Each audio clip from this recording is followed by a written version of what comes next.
Subscribe करें और bell दबाएं ताकि कोई खबर रह न जाए।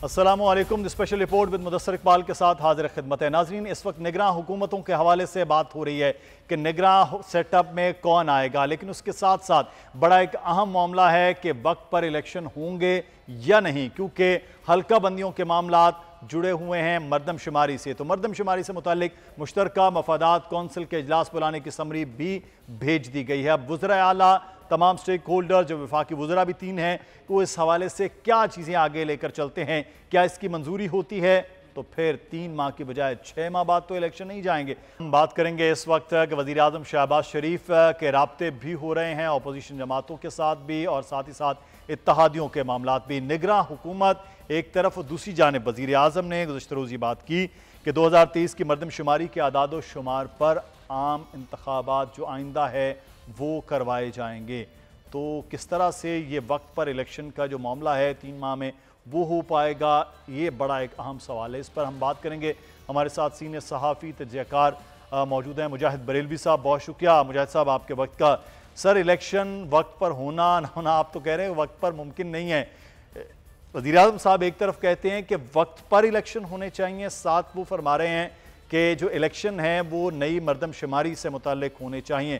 तो ये मुमकिनात में नजर आ रहा है कि वक्त पर इलेक्शन हो पाए। सर, ये तो बिल्कुल वाज़ेह है ना कि अगर 9 अगस्त को असम्बलियां डिसॉल्व होती हैं और जिस सूरत में उन्हें 90 दिन में इलेक्शन करने हैं, और अब जबकि 6 दिन रह गए हैं, उन्होंने एक नया पेंडोरा बॉक्स खोला है कि जनाब नई मरदमशुमारी पे इलेक्शन होने चाहिए, क्योंकि MKM का भी प्रेशर था और यकीनन शायद एक गुरेज भी है सिटिंग गवर्नमेंट का।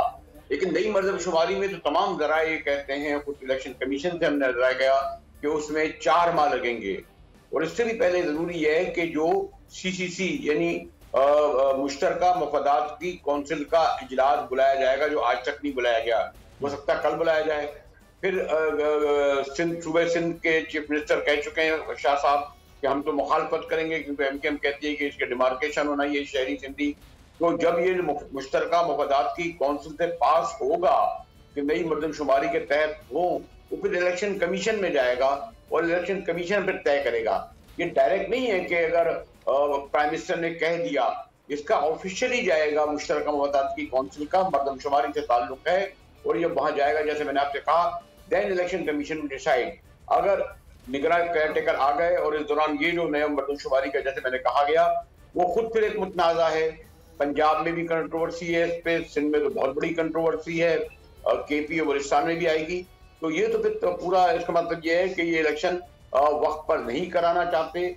और वैसे तो दहशतगर्दी और दीगर अवामिल हैं, लेकिन एक स्ट्रॉन्ग पॉइंट पाकिस्तान पीपल्स पार्टी तो बार बार ये कह रही है कि वक्त पर इलेक्शन जो है वो करवाए जाएं। अगर वो अपोज भी करते हैं इस मामले को, तो ये कहा जा रहा है कि अगर अपोज हो जाता है तो फिर तो पुरानी ही हल्का बंदियों पर ये इलेक्शन होंगे।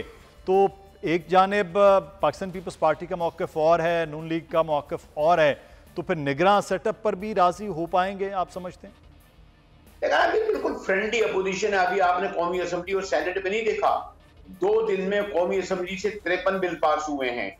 वो ठीक है, वो अब सेनेट में जाकर हमारे रज़ा रब्बानी फाड़ रहे थे, आंखों में आंसू ला रहे थे, लेकिन इंसाज दहशतगर्दी का बिल किसने पेश किया?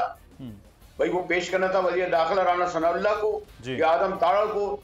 बिल पेश किया शहादत ऐवान ने, जिनका ताल्लुक पीपल्स पार्टी से है। क्या यानी बिल्कुल एक क्या ये समझते हैं कि लोग बिल्कुल बेवकूफ हैं? कोई यानी मेरे ख्याल में सहाफियों की शायद एक लॉर्ड जो बैठी भी है, वो बिल्कुल ही शायद उसमें चुप कर रोजा रखा हुआ है, या कौन सी ऐसी उनके प्रेशर है जिसके लिए वो सवाल नहीं करते।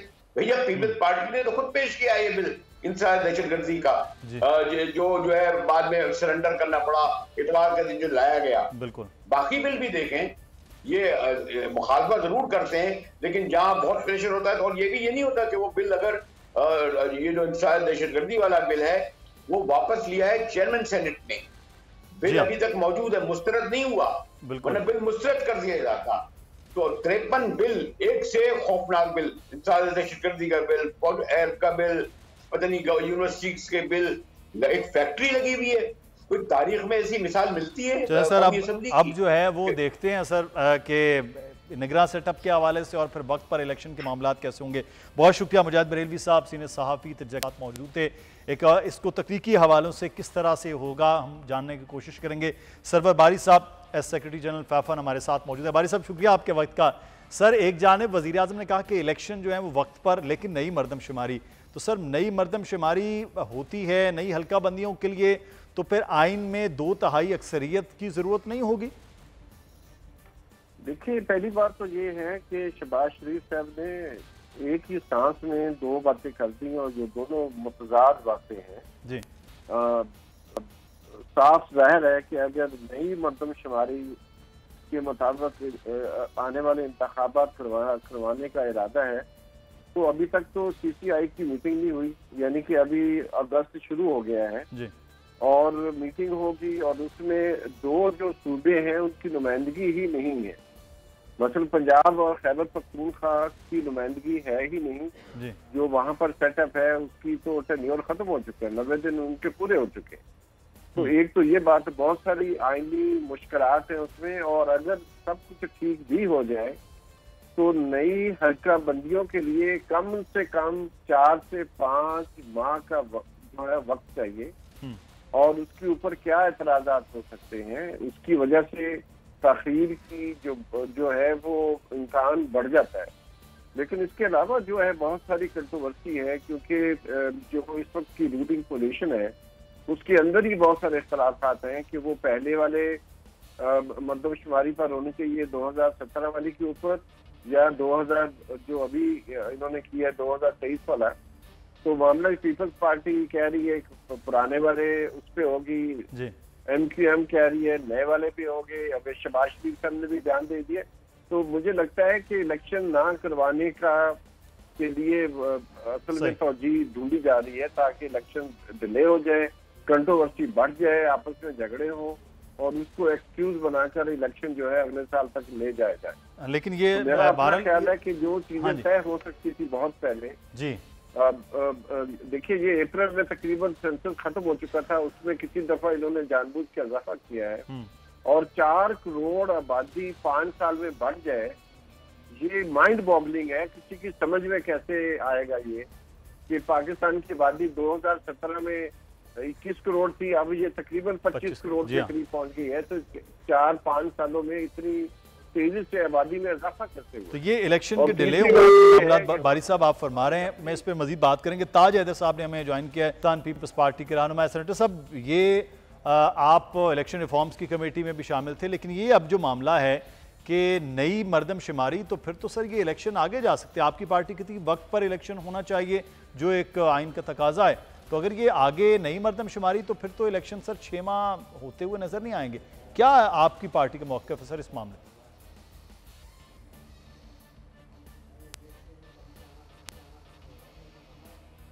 ताज हैदर साहब आप जी। और बाकायदा इस जुर्म की बाकायदा तफ्तीश होनी चाहिए कि वो कौन लोग हैं, और अगर कोई इस किस्म की GIT बनती है तो मैं खुद उसके सामने पेश हूँगा और बताऊंगा तफसील से कि क्या जुर्म किया गया है। बार बार बताने के बावजूद, बार बार समझाने के बावजूद ये एक जुर्म सरजद हुआ है। 35 अरब रुपए जो है वो इसके अंदर बर्बाद किए गए और ये जो है इसकी पूरी तफ्तीश होनी चाहिए। तो सर अब CC के इजलास के हवाले से भी कहा जा रहा है कि शायद, क्योंकि समरी तो उन्होंने भेजी है, अगर ये इजलास होता है तो वहाँ पर अपोज के लिए कहा गया मुराद अली शाह साहब की जानिब से, फिर ये एक पूरा प्रोसेस है, नई हल्का बंदियाँ, वज़ीर आज़म साहब कह रहे हैं कि उस पर करवाएंगे इलेक्शन, ये कुछ समझ से बात है। ये तो खैर जी हेलो जी जी जी जी ये तो खैर उन्होंने एक शोशा छोड़ दिया है मोहतरम वजीर आजम ने, जो उन्हें नहीं करना चाहिए था कि क्यों एक गैर आईनी चीज को सपोर्ट कर रहे हैं, मेरी समझ में नहीं आता। तो इसका मतलब है कि ये जो आपका निगरान सेटअप की मुशावरत है उसके मुताबिक इलेक्शन 90 दिन के अंदर तवक्को उम्मीद है सर ताज हैदर साहब? नहीं, इस मरदमशुमारी के ऊपर हो ही नहीं सकते। देखिए ना, इस मरदमशुमारी पे हो ही नहीं सकते, ना आज, ना साल भर बाद, ना 3 साल बाद। सही।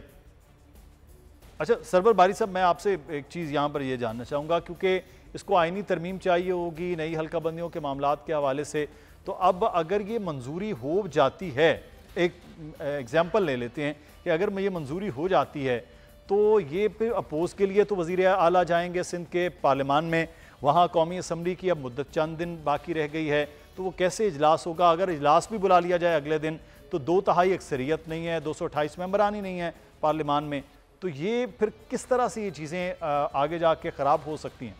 बारी साहब देखिए, मेरी नज़र में तो ये जानबूझ के सब कुछ किया जा रहा है, क्योंकि देखिए सबको पता था कि असेंबली की मुद्दत जो है वो 12 अगस्त को खत्म हो जाए, तो फिर उसी रफ्तार के साथ काम क्यों नहीं किया गया?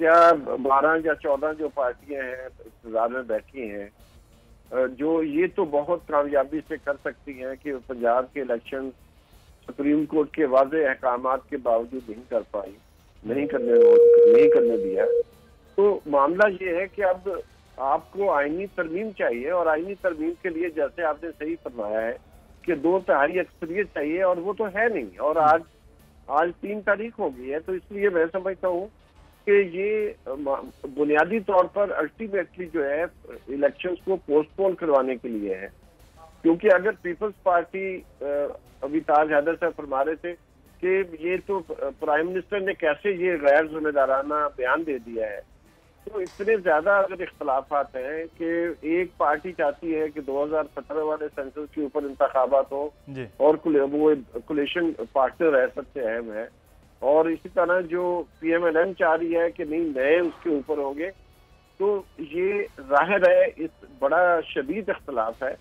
और दूसरा टाइम का जो टाइम बाउंड है सब कुछ, तो और तीसरी बात पार्लियामेंट में 2/3 लोग ही नहीं है, 2/3 अक्सरियत तो पार्लियामेंट है ही नहीं, तो ये तो नामुमकिन है इलेक्शंस का होना, नई मर्दमशुमारी के तहत होना बिल्कुल नामुमकिन है, इम्पॉसिबल है। ये ताज हैदर साहब बिल्कुल सही फरमा रहे हैं कि ये मुमकिन ही नहीं है कि आप नवंबर से आगे इंतखाबात को लेके जा ही नहीं सकते, तो उसका मतलब है कि फिर पुरानी मर्दमशुमारी के ऊपर इंतखाबात हो जाने चाहिए। उसमें अर्ज किया है क्योंकि 1998 और 217 के दरमियान 19 साल का वक्फा है, बिल्कुल, और 3 इलेक्शन हुए हैं 1998 वाले सेंसस के ऊपर, तो अभी क्या मुसीबत है कि हम जो इंतखाबात करवाएं, जो 5 साल के बाद एक और मर्दमशुमारी हमने कर दी है, जो कि हमेशा 10 साल के बाद होती थी।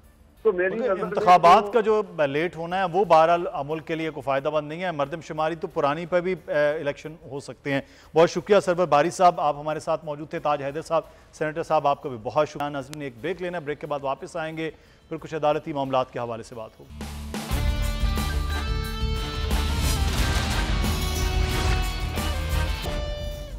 ब्रेक के बाद आपको खुश आमदीद कहते हैं। बड़ा एक अहम केस के सिविलियंस का फौजी अदालतों में ट्रायल, और आज केस की समाअत क्या रही? गैर मुअय्यना मुद्दत तक के लिए समाअत को मुलतवी किया गया है, कब तक है, क्या होगा, हम बात करेंगे। इस वक्त हमारे साथ मौजूद हैं हमारे नुमाइंदे जुल्करनैन इकबाल। जुल्करनैन, चीफ जस्टिस के आज कह रहे थे कोई भी गैर आइनी इकदाम नहीं करने देंगे, तो क्या आज की समाअत जो है वो रही है, और जो ये मुलतवी किया गया इसके बाद क्या होगा? देखिए मुदस्सिर, जिस तरह से कल चीफ जस्टिस ऑफ पाकिस्तान ने कहा था कि अगर attorney general of Pakistan right to appeal के हवाले से थोड़ा सा मुस्बत पेशरफ ना दिखाते तो हम इस समाअत को आज मुकम्मल कर लेते, इसलिए कभी इम्कान ये जाहिर किया जा रहा था कि आज जो अटॉर्नी जनरल ऑफ पाकिस्तान ने अपने दलाइल उनके काफ़ी हद तक मुकम्मल हो गए थे। उन्होंने तकरीबन 1.5 घंटे का वक्त और मांगा था अदालत से कि उसमें वो अपनी सारी जो सबमिशन है उसको मुकम्मल कर लेंगे।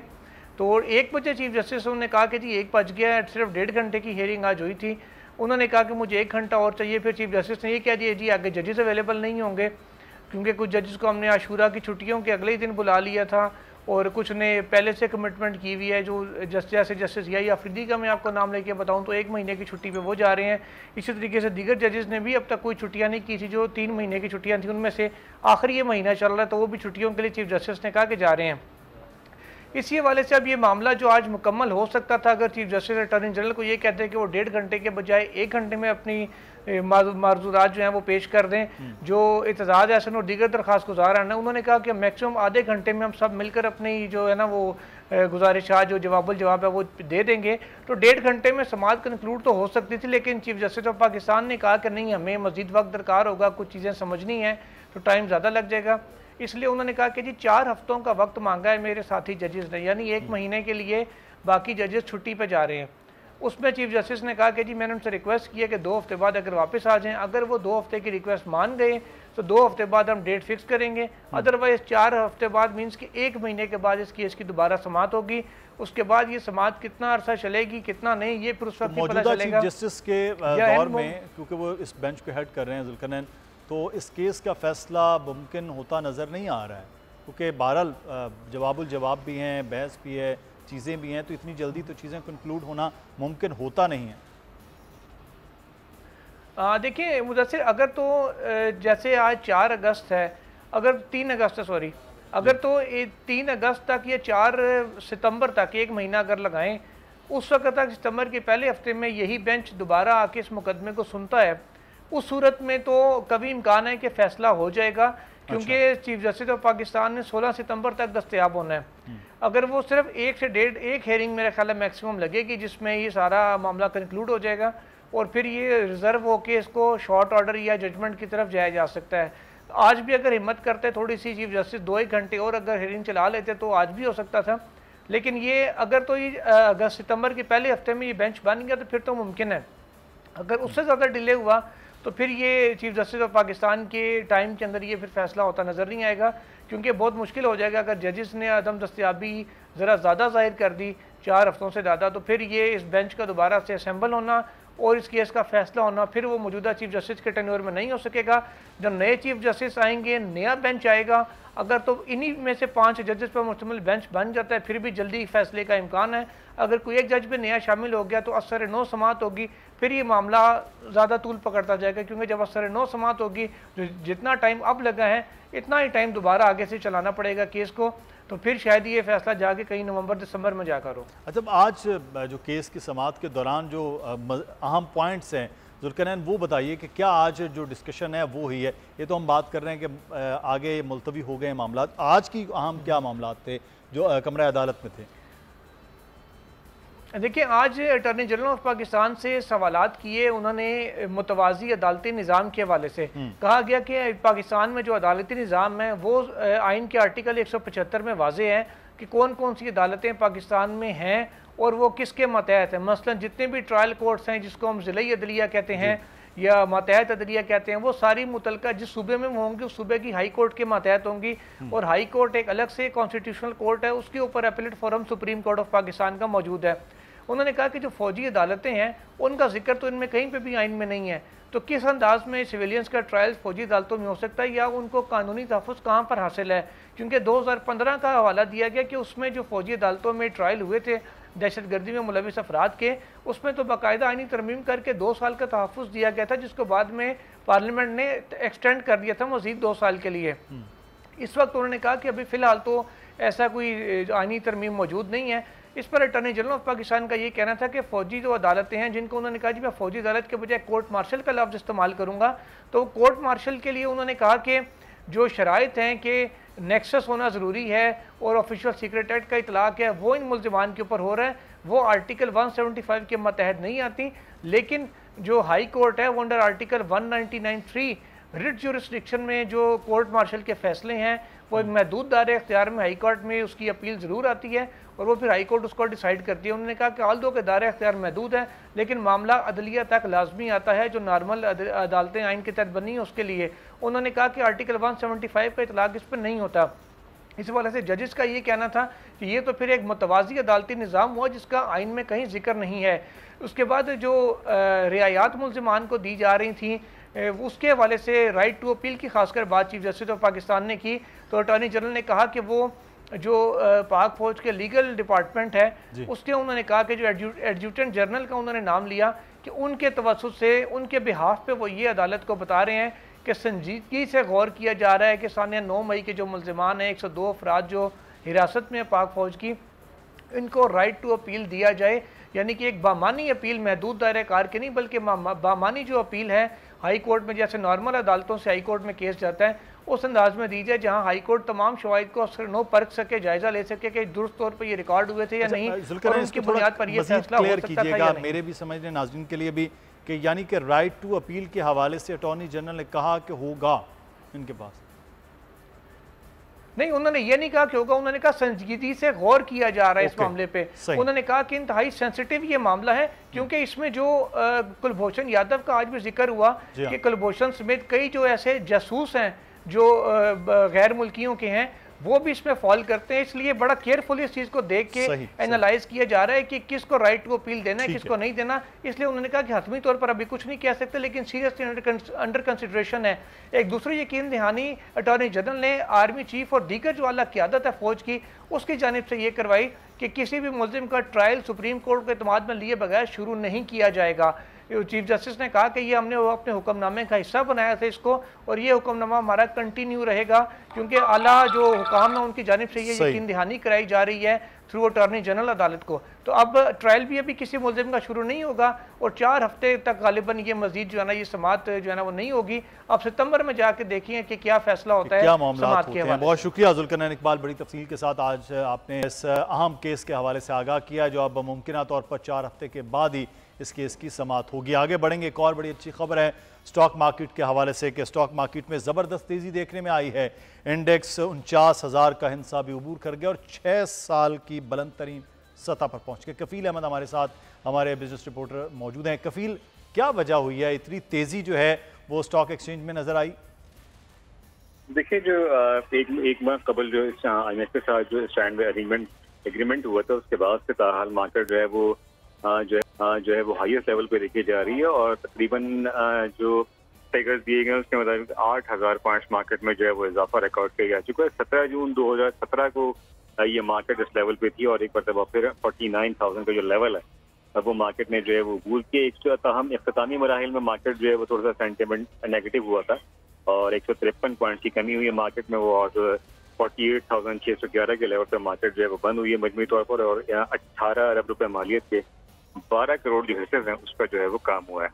इसी तरह अगर हम आज इंटरबैंक मार्केट की बात कर लें तो उसमें थोड़ी पॉजिटिविटी जो है वो देखी गई है और आज मार्केट जो है वो इंटरबैंक में जो है वो रुपया थोड़ा मुस्तहकम हुआ, 2 रुपये 18 पैसे कमी रिकॉर्ड की गई है और क्लोजिंग पर जो है वो 287 रुपये 20 पैसे पर जो है वो इंटरबैंक की जो है वो क्लोजिंग थी और जो ओपन मार्केट है उसमें 292 रुपये 52 पैसा 292 रुपये 50 पैसे की जो है वो क्लोजिंग आई है। तो ओवरऑल मार्केट जो है वो काफी पॉजिटिव है। कफील साथ रहिएगा, आप इस पे मार्केट के हवाले से जो एक और बेहतर तब्दीली नजर आ रही है उस पर हम बात करेंगे। जफर मोतीवाल साहब हमारे साथ मौजूद हैं। बहुत शुक्रिया जफर साहब आपके वक्त का।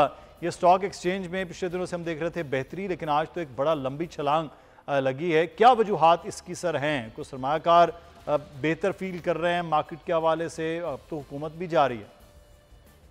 देखिए, बेहतर फील कर रहे हैं ना सिर्फ आज के दिन से बल्कि पीछे 2 हफ्ते पूरे होने के हैं कल जुम्मे से, तो मार्केट बतदरीज बढ़ती जा रही है और लोग बड़े अमेज्ड हैं कि भाई ये बेस्ट परफॉर्मिंग मार्केट कैसे हो गई है। तो मेरा इसका जवाब यही होता है हमेशा कि हम बहुत ही अंडर प्राइस्ड हो गए थे और फिर हमारे ऊपर डैमेज हर जगह से हो रहे थे तो इन्वेस्टर्स अलग से दूर हो गया था।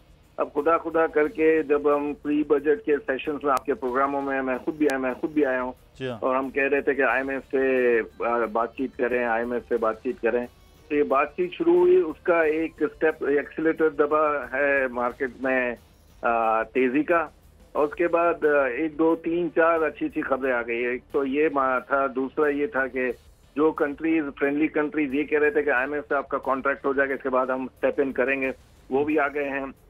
उन्होंने भी रोल ओवर का काम शुरू कर दिया है और फिर चाइना के 2-3 बड़े जो यहाँ पर आए हैं और CPEC के लिए बिजनेस, उसने भी एक बूस्ट दिया। आखिर में जो बूस्ट लगा है वो ये जो अपना मिनरल बैरक गोल्ड की जो मिनरल की कॉन्फ्रेंस हुई है उसमें आर्मी की भी गारंटीज और अश्योरेंस है कि जो माइनिंग में जाएगा उसको आर्मी प्रोटेक्ट करेगी और उसके सामान की भी सेफ्टी रखेगी। तो ये 3-4 खबरों ने मार्केट को बूस्ट दिया है। अंडर वैल्यूड मार्केट थी, क्योंकि जफर साहब इसका मतलब है कि अगले आने वाले दिनों में स्टॉक मार्केट या मईशत के हवाले से बेहतर और मुस्बत खबरें सुनने को और देखने को मिलेंगी। देखिए, स्टॉक मार्केट और इकोनॉमी के लिए तो बेहतर खबरें आ सकती हैं। अब ये 3 दिन जो हैं, ये वीकेंड और इससे पहले कल का दिन, ये देखना है पॉलिटिकल मूवमेंट्स का क्या होगा। अब पॉलिटिकल मूवमेंट का थोड़ा इम्पैक्ट हमारी मार्केट पर आ सकता है। अगर अच्छी मूवमेंट हुई, चेंज ऑफ हैंड इजी हो गया, इंटीरियम गवर्नमेंट सेटल्ड हो गई, तो बहुत अच्छा है। और अगर ये जो अभी कॉन्स्पिरेसी चल रही है कि कौन आएगा कौन नहीं आएगा, और उसमें कोई मुश्किलात आई तो फिर मार्केट के ऊपर मुश्किलात आएंगी और मार्केट का तकलीफ ना आ जाए। अच्छा, एक दूसरी चीज़ ये नज़र आ रही थी कि पिछले 1 हफ्ते 2 हफ्ते में बल्कि आपके स्टॉक मार्केट भी बेहतरी थी, लेकिन डॉलर की कीमत में भी इजाफा हो रहा था। आज अभी कफील हमारे जो साथी वो बता रहे हैं कि आज डॉलर जो है वो थोड़ा नीचे आया है, तो इसकी क्या वजूहात जफर साहब हैं? देखिए मुदस्सिर, डॉलर को आप नीचे ना समझें, डॉलर अभी भी वहीं तैर रहा है जहाँ तैरता रहा है। ये 8 आना रुपया नीचे होना और फिर ऊपर मार्केट में 91 को 92 हो जाना और 92 का 90 हो जाना, ये doesn't make any sense. You know, अगर इस तरह यहाँ पर भी सेटल नहीं हो रहा है तो कहाँ पर सेटल होगा? अब ये है कि ये वो करेंसी के हैं जिसमें आपका अभी भी इंपोर्ट पूरा खुला नहीं है IMF के कहने के बावजूद, और ये वो डॉलर के भाव हैं जिसमें अभी आपने एसेंशियल आइटम भी इंपोर्ट करनी है। और तीसरा सबसे बड़ा ये है कि इसमें कोई ऐसी नहीं है कि इंडस्ट्रियलाइजेशन के लिए किसी ने बड़ी रकम मांगी हो, गवर्नमेंट ने दी हो। सही भाई, आप कोई एक्सपेंसिव यानी वैल्यू एडिड आइटम में जाना चाह रहे हैं तो आपको वो मशीनें भी तो इंपोर्ट करनी पड़ेंगी, और वो मशीनों की इजाजत अभी है नहीं, क्योंकि इतनी रकम नहीं है कि हम कोई नई इंडस्ट्री यहाँ लगा सके। तो जब ये सब नॉर्मलिटी पाएगा उसके बाद आप पूछिएगा कि डॉलर किधर रुकता है। सही, बिल्कुल ठीक है। अच्छा, एक और खबर नाज़रीन अपने देंगे, उसके कफील अहमद से उसके हवाले से बात करते हैं। वो है के इलेक्ट्रिक के हवाले से कि कराची के शहरियों के लिए अब ये खबर है कि पाक इन्वेस्टमेंट कराची के शहरियों को सस्ती बिजली देने का मंसूबा है। तो क्या के इलेक्ट्रिक का कंट्रोल कफील दिया जा रहा है? ये नई कंपनीज की बार बार जो बात हो रही थी कि पैरेलल कंपनीज होगी, इस हवाले से क्या अपडेट्स हैं? देखिए, एशिया पाक इन्वेस्टमेंट जो है एक बड़े शेयर होल्डर्स के तौर पे जो है वो सामने आया है, और इनके जो CEO हैं शहरियार चिश्ती, उनसे कल हमारी मुलाकात हुई थी। उन्होंने इस बात का दावा किया कि वो 53% शेयर्स के जो है वो हिस्से के मालिक जो है वो होने जा रहे हैं। तमाम अभी कंट्रोवर्सी कुछ इस हवाले से जरूर अभी बाकी है कि कुछ केसेस जो हैं वो अदालतों में जो है वो मौजूद हैं। तमाम उन्होंने एक प्लान दिया है मीडिया के सामने कल गुफ्तगू करते हुए कि वो कराची में सस्ती बिजली फराहम करने का मंसूबा लाने जा रहे हैं। और उन्होंने हमसे गुफ्तगू में ये भी कहा कि जनवरी 2024 से जो है वो यकीन बहुत से प्लान हैं जिसमें जामशोर और उसके अलावा कोयले के जरिए जो है वो बिजली जो है वो तैयार की जाएगी। और उन्होंने तकरीबन कोई अरबों डॉलर की सरमायाकारी का भी जो है वो दावा किया है।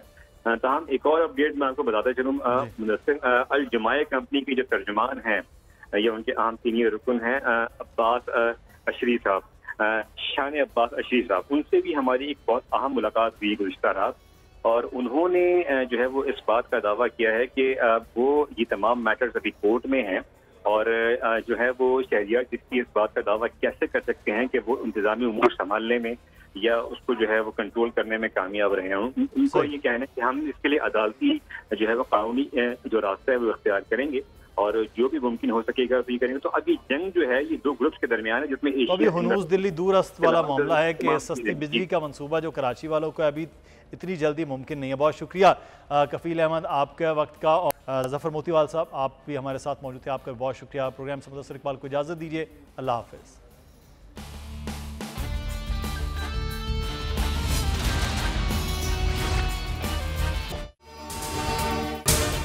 अगर आपको ये वीडियो पसंद आई है तो सब्सक्राइब कीजिए और बेल आइकॉन को प्रेस कीजिए। डिजिटल लोन स्कैम, आवाम को कर्जों के जाल में फंसाकर लूटने वाले भेड़िए बेनकाब। बोल की काविशें बाराबर साबित हो गईं, ऑनलाइन कर्ज माफिया के गिर्द घेरा तंग हो गया है। बोल ने दिया अपने आवाम का साथ, उठाई इस स्कैम के खिलाफ आवाज। बोल की डिजिटल लोन स्कैम के खिलाफ आगाही मुहिम की सबसे बड़ी ट्रांसमिशन 59% आवाम ने देखी अपनी स्क्रीन पर, क्योंकि बोल है पाकिस्तान का नंबर 1 न्यूज चैनल। सब्सक्राइब करें और बेल दबाएं ताकि कोई खबर रह न जाए।